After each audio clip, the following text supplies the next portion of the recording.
সব সময় ঘরের খাবার খেতে ভালো লাগে না, বাহিরের খাবারও খেতে মন চায় মাঝে মাঝে।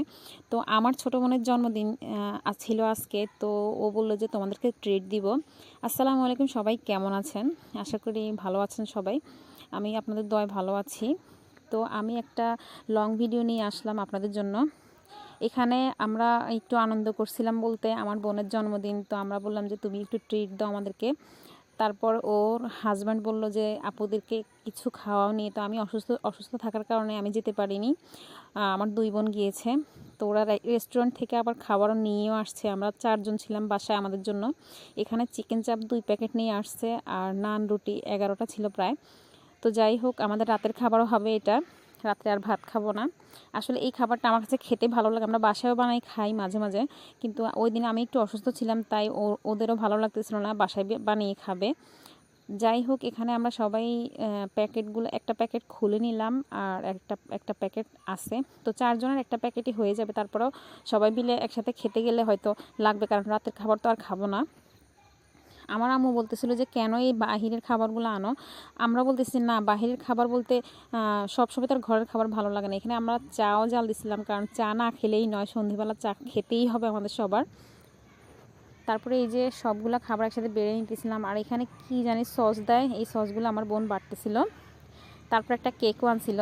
তো ফ্যামিলি ভাইবস বলতে সবাই মিলে একসাথে আনন্দ করার বোঝায়।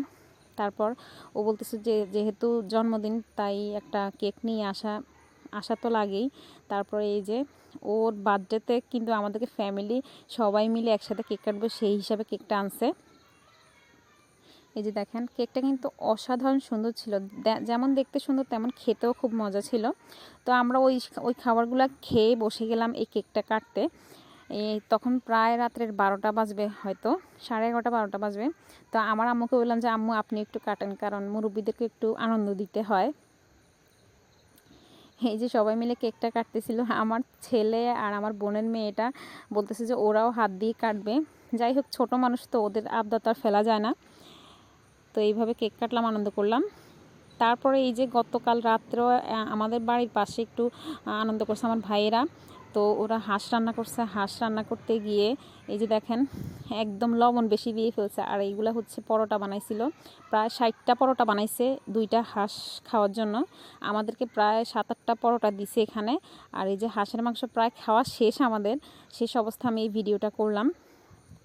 তো আসলে ভিডিও করতে আমার কিন্তু ভালোই লাগে, কিন্তু ভিডিও অন্য কেউ করে দিলে কিন্তু ভিডিওটা আরও একটু ভালো হতো।